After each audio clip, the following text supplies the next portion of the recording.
All right, we are here at the range. We're going to try the Vulcan 22 groupings. Start out with the FX hybrids. Those look to be the tightest.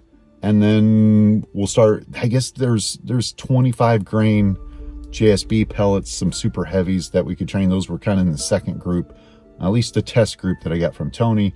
And then we'll move on with some other ammo to see how it is. And maybe we could try some, it's just see how picky it is in that. But not a whole lot of wind, so hopefully be able to keep our groups small. And yeah, let's get set up and get moving.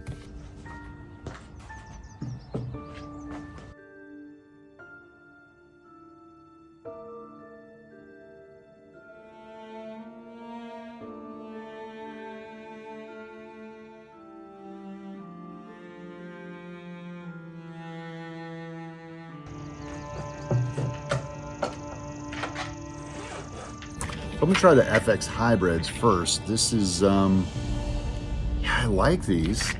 They just have a tendency to, I don't necessarily like, like the packaging. I spill them all over the place. I'm much more friendly of like the actual not Zans, but the Javelin case or the Nielsen's. Just something in a bag. I mean, it's high quality. It just, these things tend to get loose.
got done. Some other people showed up. It was going to be a show.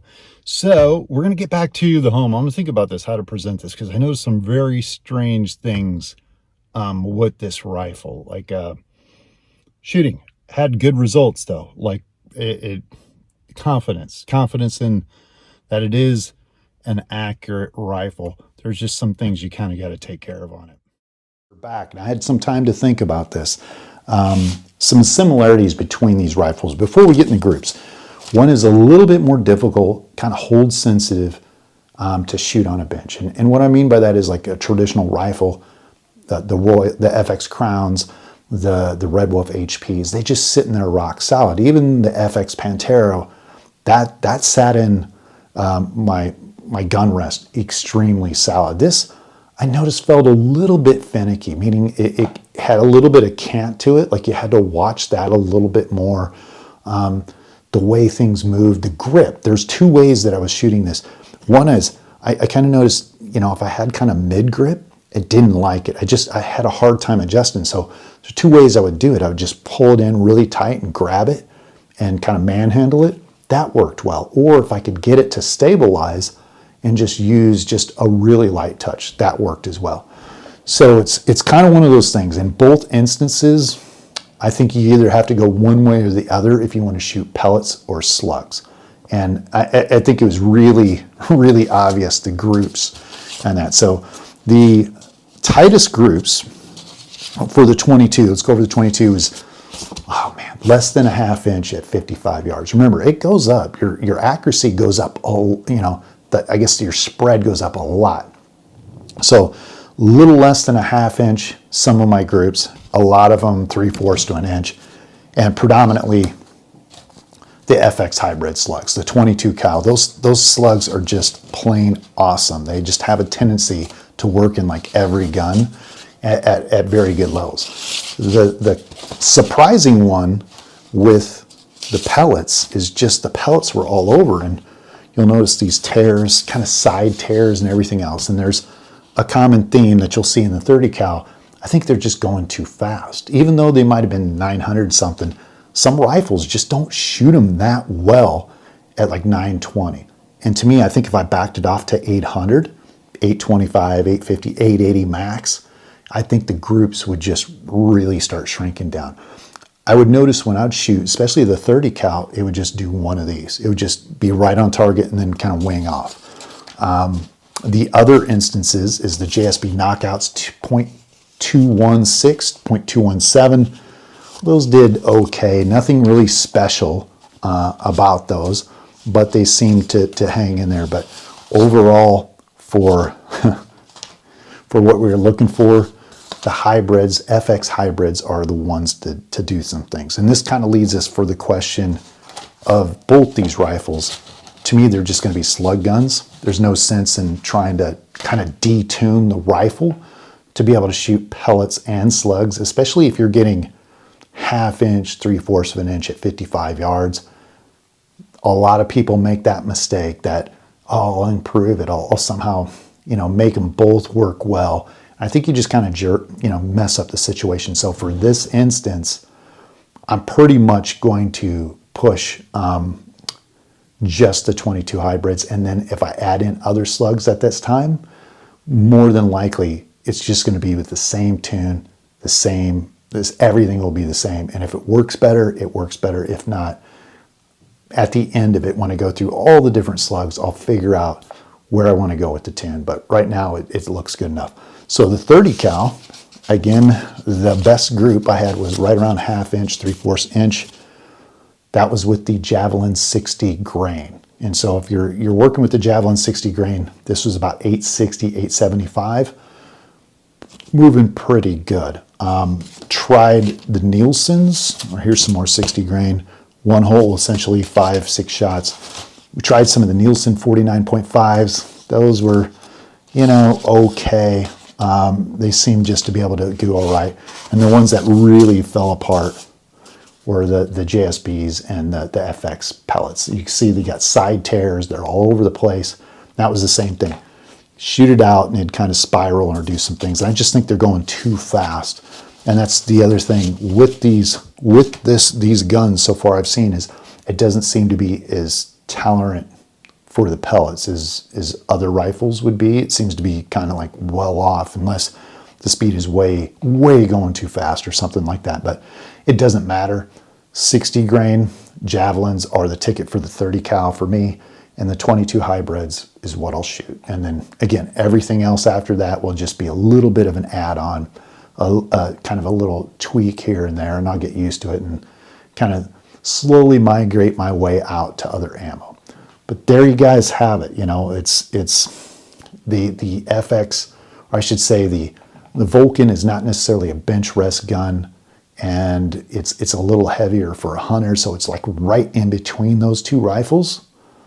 But hey, if you want kind of a hybrid between them, I think it's a good option. It seems to be very accurate. I'm going to go over create another video on the overall, kind of an overall view. I've been hitting this up, kind of looking at different aspects of these guns, these rifles. So we'll stay tuned. We still have the 25 cal. Hopefully it shoots as well as these, and we find that magic slug to make it work. See you next week, guys.